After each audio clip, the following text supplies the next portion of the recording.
Hi, this is Dan Jurgens, and if you want to have a good time, keep listening to the Krypton Report.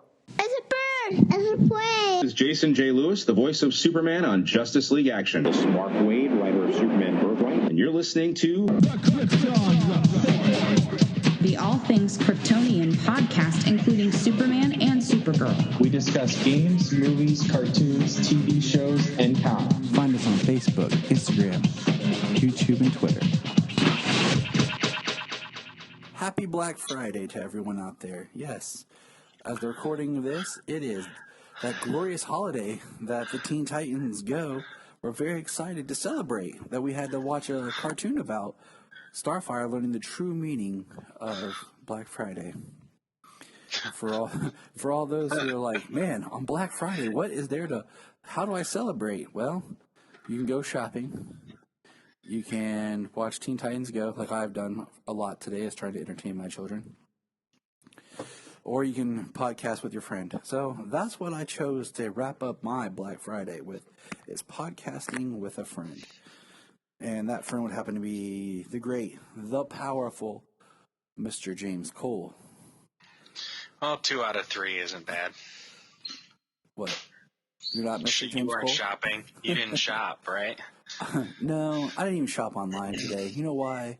Because most of the stuff I wanted to do, I'd already bought. You watched Teen Titans Go, and now you're podcasting. Yeah. 2 out of 3. You didn't shop today. I didn't shop today. Well, unfortunately, I did, but I only went for one thing, and I just stopped, and it just happened to be on Black Friday, and I just figured, what the hell? Because I don't go shopping on Black Friday. I don't go to stores. Usually, see, what was it? Wednesday night, I was going to go out because we needed a couple things around the house. But by the time Jeannie got home with Sully, I said, is there anything that we definitely have to have? Because I'm like, I'm not going shopping on Thanksgiving, even when places are open. And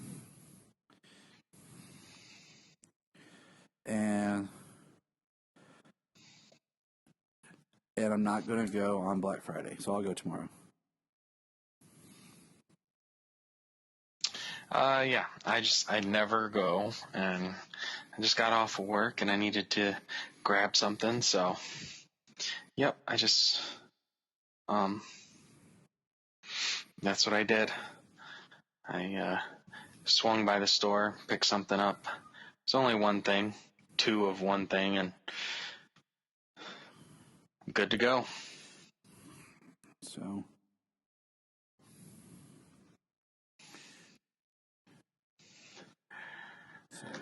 But yeah, what's the reason why we're doing this is to finish up Man of Steel number 6. The Man of Steel number 6. Yeah. Return to Smallville, the epic conclusion. So that is what we're going to start with, or we'll conclude with. Did you read Action?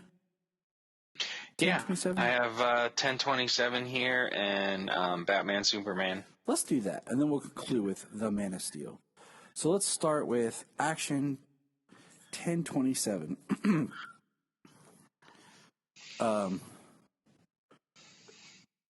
What do you call it? Which cover did you buy? Just the regular John Romita Jr. cover. I had to get the variant.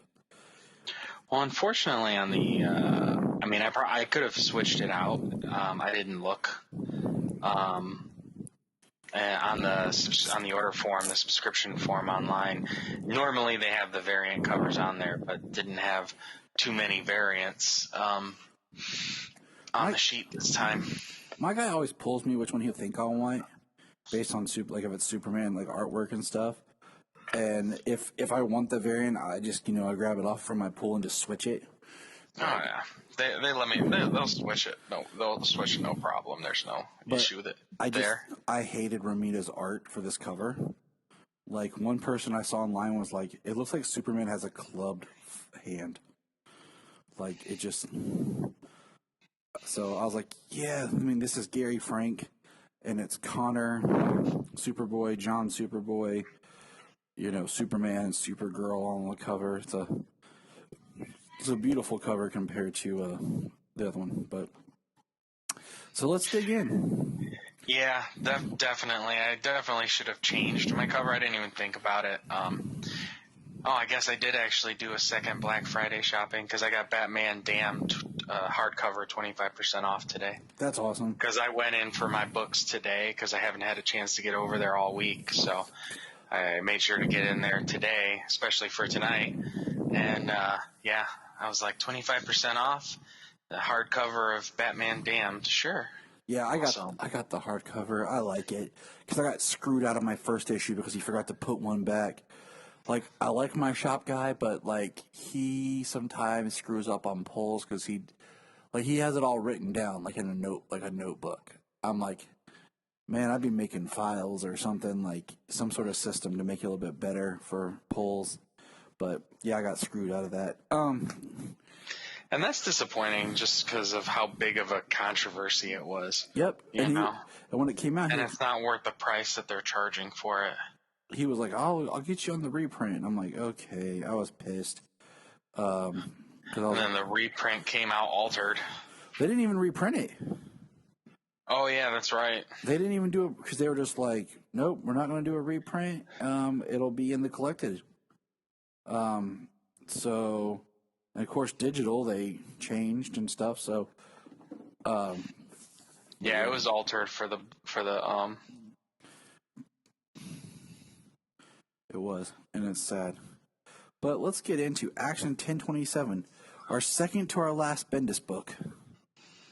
It feels like he's been there forever, you know? But 28 books, and plus the miniseries. But once again, it opens with like a desktop. You know, I really like that kind of theme that he's had in every issue of Action. Like someone's computer, workspace, you know, and we're sitting here, we're at the Metropolis FBI. Lois is there. And in the one panel in the middle where she's like blowing air, it took me a minute because it looked like she was shooting light from her mouth. She was like, I was like, yeah. I was like, okay. I had to take a double look at it, and then I was like, oh, it says puff. Okay. Yeah. But it was neat. You know, the next page, you know, when it says, Supergirl, Superboy, Brainiac 5. I was just like, yeah, we really need to give Connor his own moniker. And I'm not going to say what it is, but I think Brian actually came up with probably the best kind of name to give Connor to be his own character. And that's a story that Brian and I have worked on kind of tackling ourselves and coming up with ideas. But yeah, there are still some names out there. Superman in the House of Kent epilogue. And we see Red Cloud and Lois is, you know, being taken out. We see where it's kind of a flashback and to the end of last issue. And I love that we get the look up in the sky there from Jimmy Olsen. Yeah. We got some nice action pages of the super family flying around Red Cloud. And yeah, I like the first shot of them on the second, or on the fourth page there, and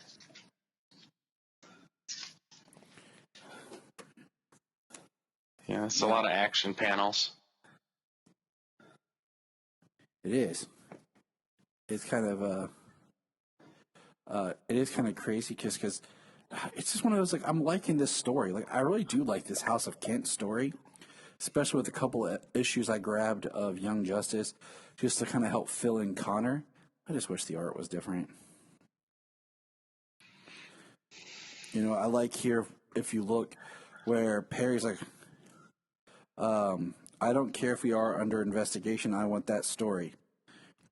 And Jimmy's like, I got art. Yeah, I mean, I tend to agree with the art. You know, when I've read through Action for a while now, since it's been Romita Jr.'s art. It's just been about like reading the story. Yeah. Yeah. That, like you said before, like, you know, like a lot of times, like, you really like to focus in on the art, and you'll point out more stuff in the art that I'll miss. I enjoy the art of comics, but I really like the story. You know, but with like Ramita, I just kind of like, okay, that's the art, browsing through. Right. Yeah, I definitely, I've said it before, you know, I definitely like to watch the panels as they tell and they show you the story, just placing the dialogue in there. I really like when good artists and good storytellers are able to do that. I agree. And then magically they took Robinson to the Phantom Zone. And, you know, I think it works kind of in this story, but I kind of hate sometimes how the Phantom Zone is like the end all, like, blip, Phantom Zone. I mean, that's what he should have done with Doomsday, but that's another story. I think, you know, part of this story that's the most interesting, honestly, is like the lowest stuff where they're like, And that's an extremely different Phantom Zone than is in the Superman books. right, and it's, yeah. So When he takes Sinmar there. right, different artist, But same writer. Yeah. It's amazing how quickly they can go in and out of the Phantom Zone now. Like, in the blink of an eye, it just happens. I'm surprised he doesn't have something on his belt now, like a Phantom Zone projector or something like that's built onto his belt where he can just like step into it, almost like a boom tube, like Phantom Zone. Right. Like, if there's a picture here, it looks like maybe Brainy's holding a Phantom Zone projector in his hands. He is. But, yeah, but where'd he get it from? And not in this book, and not in any prior book to this. Yeah, he's got. He hasn't just been flying around with the Phantom Zone projector this whole time.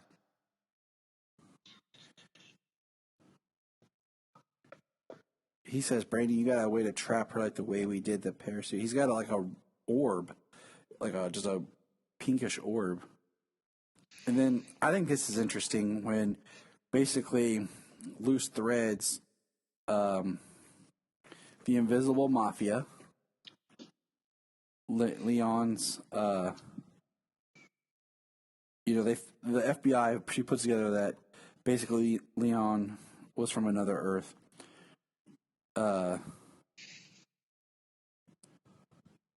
And they realize she's already gotten away, and we start seeing like a note written by her to Robinson about, you know, her getting away, and we see Robinson Good and Stryker's Island.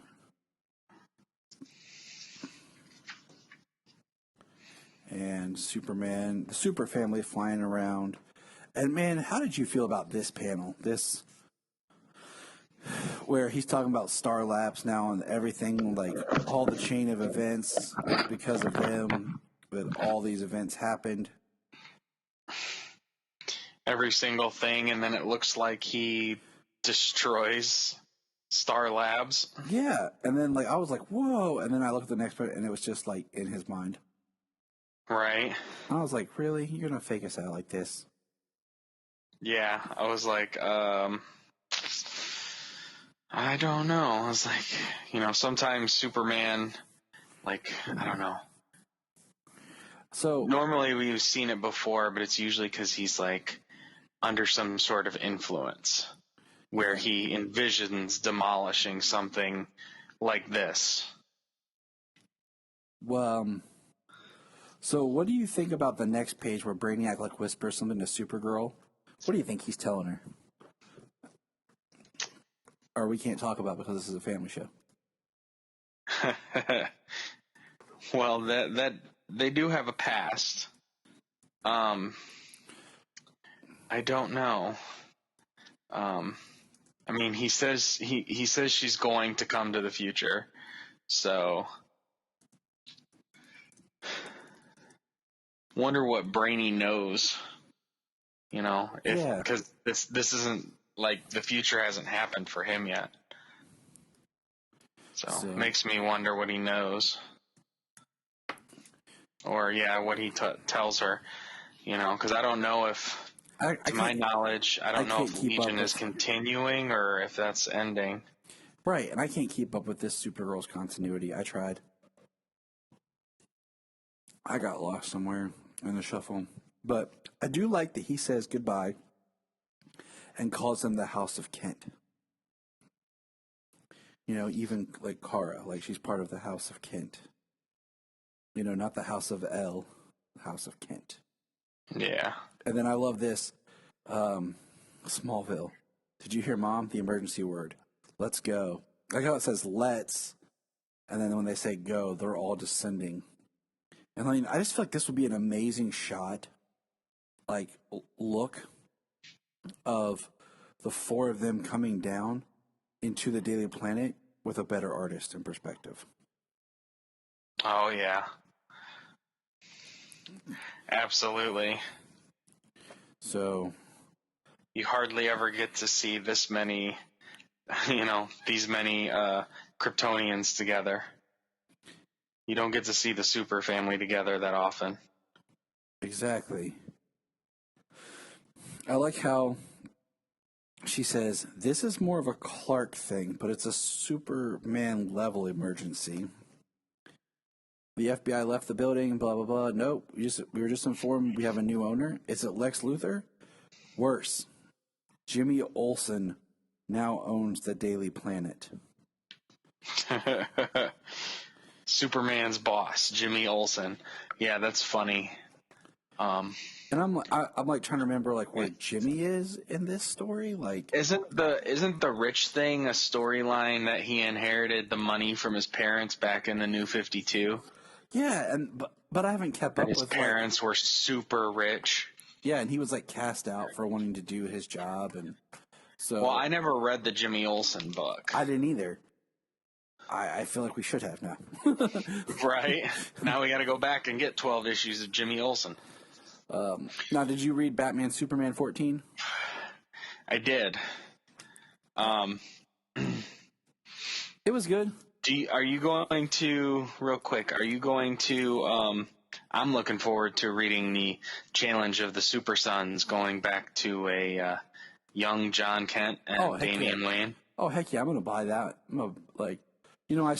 I still buy the digital. I bought it, but I haven't read it yet. The Man of Tomorrow, Superman Digital First series. I've really liked that series. It's like my most highly recommended Superman book right now of what's currently being made. And everyone's always like, "Oh, where can I get this?" I'm like, "It's the digital series." Like, is it on DC Universe? No, it's the digital first series. Like, sadly, it is not on DC Universe.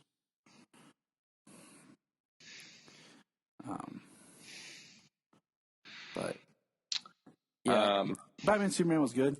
I'm not gonna break it all completely down, but I like the idea that, like you said, it does point out that it was a program they designed and to help them think like villains and criminals, and the first thing they programmed in it though was themselves, and basically Batman poses a question to it that it can't compute. And I like the fact that they contained it by putting it in an old analog almost computer that had no internet or anything like that to it. It was just an old green computer. That's how they contained the virus. And they say, what's it doing in there? Finding itself. I thought that was pretty cool. It's kind of cheesy how it ended, I feel. I mean, I feel like all these stories, like after you read so much, like they build up, and I feel like comics anymore have a hard time delivering on the final issue of a story. Well, I think everybody's always expecting such a a grand ending to every storyline. It's like, well, sometimes it's just a nice little happy ending with because the computer program is, beware villains, like it's doing its thing, being a hero, kind of figuring itself out, and then they go off on this note where the Batcave is trashed, and everybody's like, I gotta go. Steal Batwoman and Superman, ditch Batman in his trashed Batcave. I like seeing Steel and Batwoman. Yeah, they were an awesome addition to this, and you don't see enough Steel, that's for sure. You don't. He's a super family member, in my opinion. Like, he should be along for the ride. He's not the House of Kent, but he's a super family. Steel is a member of the super family. He's not a House of Kent family member. He's not of the House of Kent, but he still belongs in the super family, in my opinion. Oh, totally. I love Steel. Like, I watched Reign of the Supermen the other day, and like just his addition to that is one thing I really like about it, because I feel, and I always feel like he kind of represents Superman's ideals of the fact of, he he was saved by Superman, and then when Superman was gone, he stepped up and did what he could to protect and save people. And that's kind of like what Superman always wanted, was people to do what they think is right and to help other people. I think Steel, he took it to an extreme, but he had the ability to.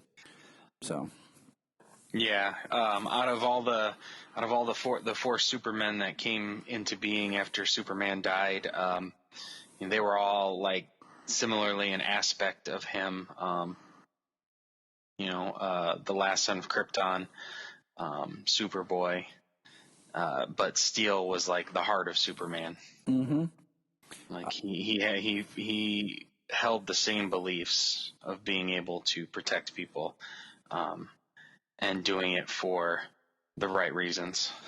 I've always found it interesting. Like, the Eradicator is like one of those things that's like, comics have never been able to like really know what to do with the Eradicator. They always kind of make him over-explain him or under-explain him, but then like in the movie, they did a really good job of kind of explaining him.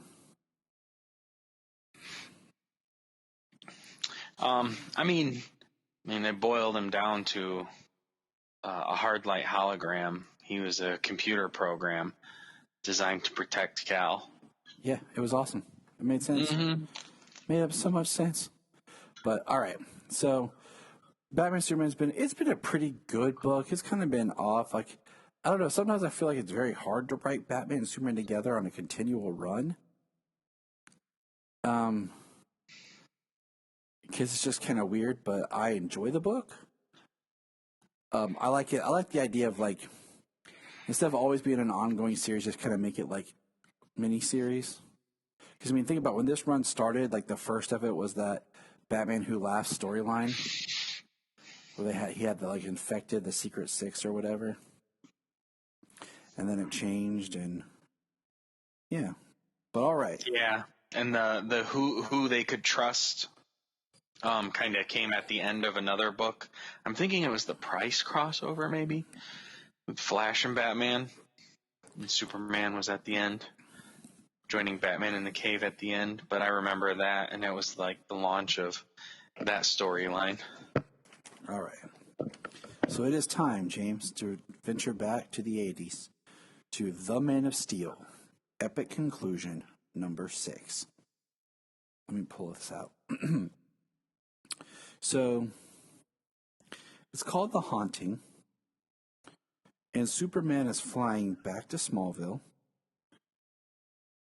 and let's just remember that he'd been Superman now for like 5 years. Okay, and I do think it's interesting that in this series, like, I always thought like Clark Kent kind of had the messy hair, and Superman always had more of like the slick back hair. And in this, Superman's hair is like a little puffy, messy, and Clark Kent's the one with the slicker back hair. as Pa said in, issue 1.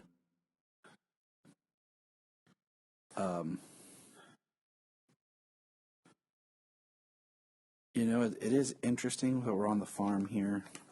Clark's back and walking around, can't eat. Got to get some of Ma's good old home cooking, right? I bet Ma can make an amazing Thanksgiving Day meal. Oh, I bet. And all the stuff fresh off the farm. And then we see the ghost of Jor-El. And he's trying to talk in Kryptonian. Clark doesn't know it, reaches out and touches him. And it's like Clark is kind of speaking in Kryptonian. And I try to, he got transported back there, or it's all in his mind. Or, cause he's like, where am I? Wait, don't run away, please. Please tell me where I'm at. And he's seeing the planet. And then Lara says, Jor-El. What, that name? Wait, that name. What does it mean? Who are you? No, you're not. You're Jor-El. Yeah, I see him in your eyes. There's never been a casting of a Kal-El and a Jor-El that actually look like father and son. Okay? Man of Steel was close. Yeah, I was going to say, that's the closest version. But other than that, no. And Jor-El's supposed to look like he could be Kal-El. You know what I'm saying? Like, they're supposed to look very similar. Well, that's usually how it is. I also think, though, that the difference could come from the fact that that's the way it's always supposed to have been, but there could be a difference of being underneath a yellow sun as you're growing up, as opposed to growing up under a red sun. Deep thoughts with James Cole. Yeah, just an idea. They do draw the Kryptonians' faces a little bit more, I'd say, plain, but they don't have eyebrows. Like Lara has no eyebrows. Let me go back a page. Jor-El has no eyebrows. That's weird. They don't have eyebrows on Krypton. So why does Kal-El have eyebrows? Do they shave them? They must. They must shave their eyebrows. And then we get a really cool kind of it's Lara's face and starts to get distorted and it's replaced with Lana. And you know how we know it's Lana? Red hair. One of those things that really help us identify the character, hair color. Yeah. Her hair color is the exact same color as the side of the house and the porch. he painted it Lana red. Yeah. And they start talking. I found this extremely well done character development, where Lana talks about how he changed her world in a very unique way. And she says, remember 10 years ago? And she's talking about how she was getting ready and he came over and he was trying to tell her something. And he says, I want to, he says, if it, I can't talk anymore. The best way I can show you is if I just show you. James, if you were ever a superpowered man and you wanted to show your woman, just do something. Don't tell her. Just do something, okay? And, she... Oh, there's my sneak preview for the George Perez, Greg Porter Wonder Woman series inside my comic here. Coming November 6th. 1980 what? 6. 1986. All right. I was a year old. I could have picked it up off the rack. And basically she tells him how he opened up this change in her, this world, and then he was gone. Like, she knew he would never be hers, gone from her life. And, Clark was too dense to ever realize how she felt about him. She said, you kissed me like a brother kissing his sister, and you were gone. Gone from the front porch of my aunt's house, gone from Smallville, gone from my life. And everything that good was gone with you. And he's still like, I don't understand, Lana. Hoity doity doity. Right? Completely oblivious to Lana being in love with him still to this day at 28 years old.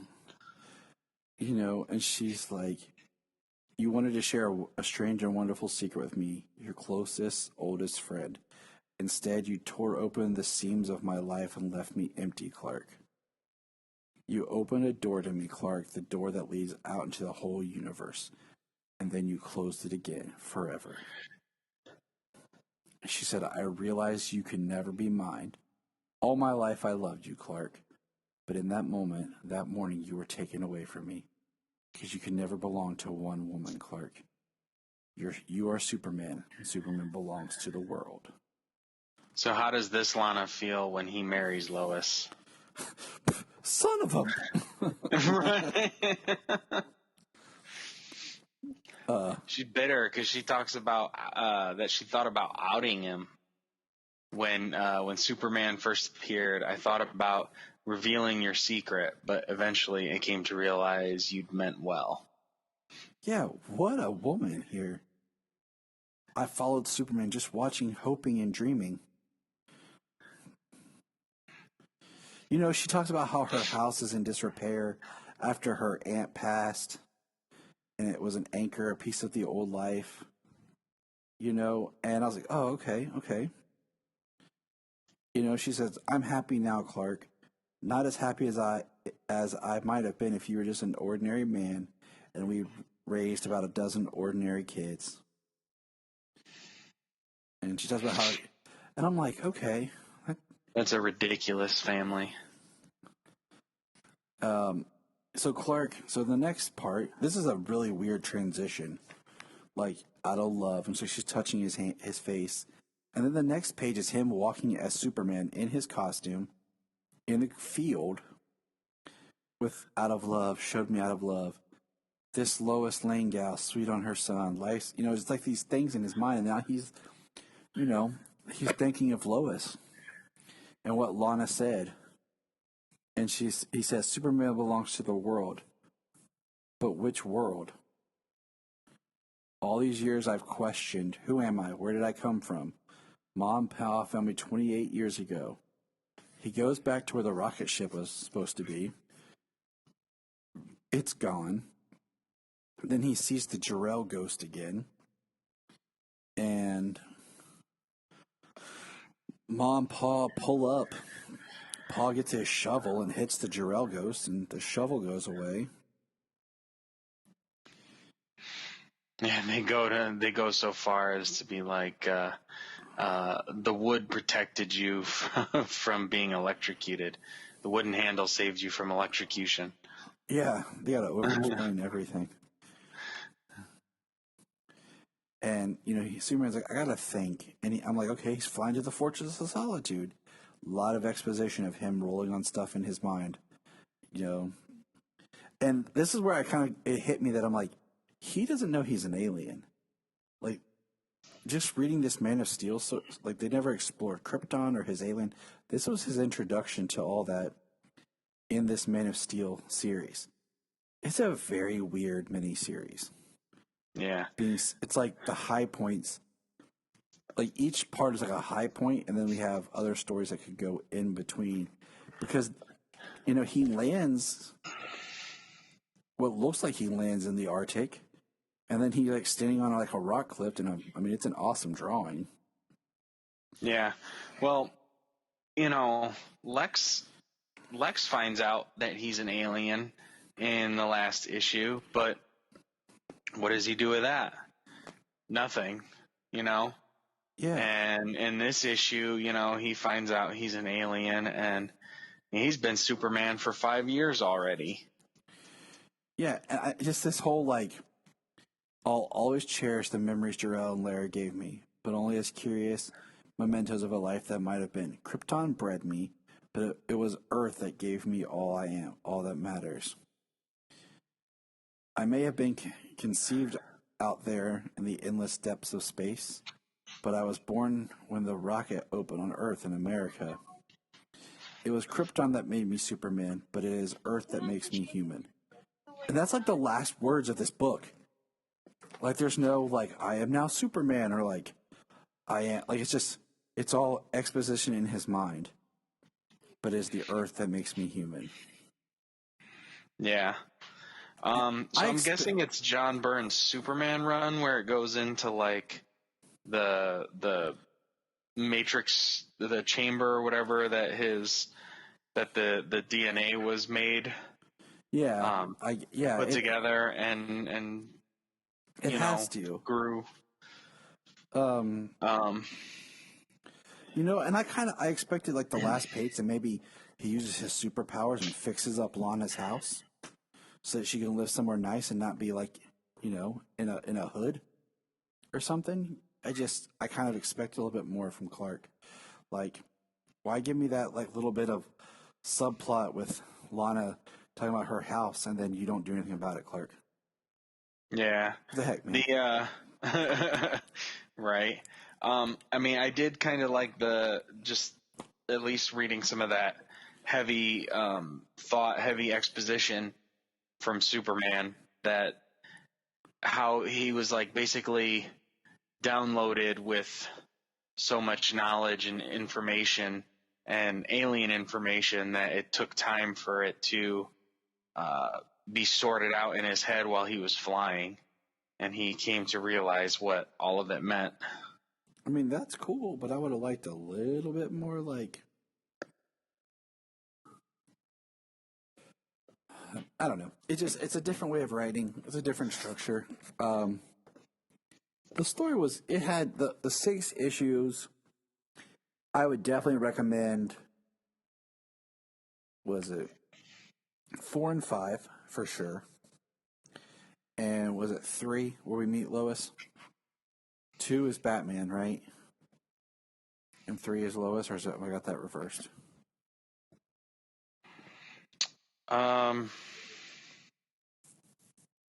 Crap. Now I can't remember. Yeah, I have them over there on the shelf and I just can't get to them.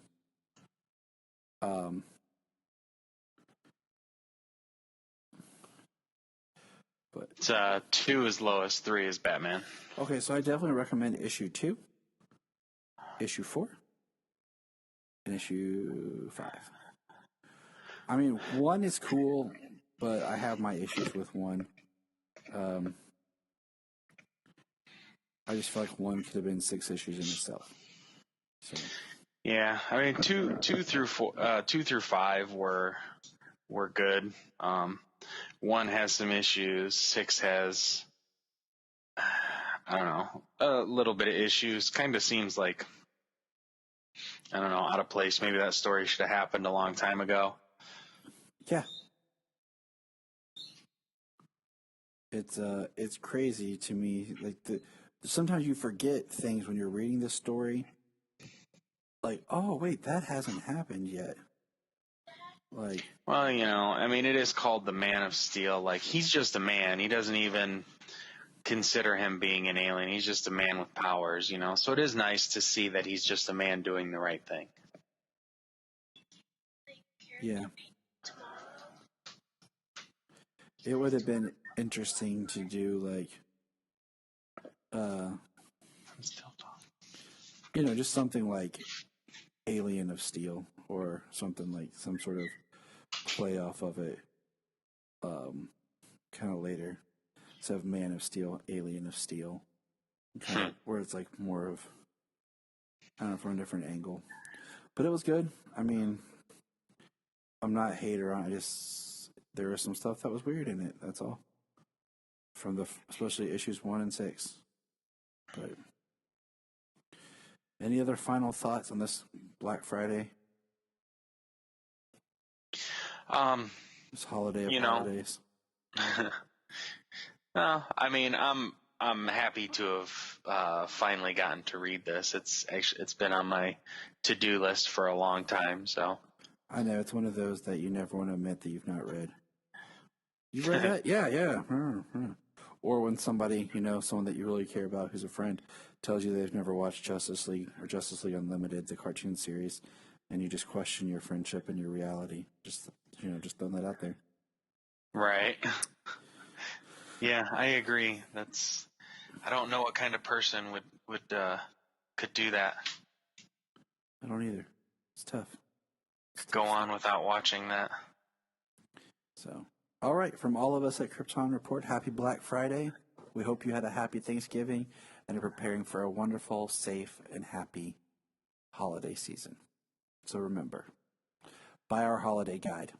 Look at our holiday guide and buy the stuff. It's awesome. Enjoy. Look up in the sky.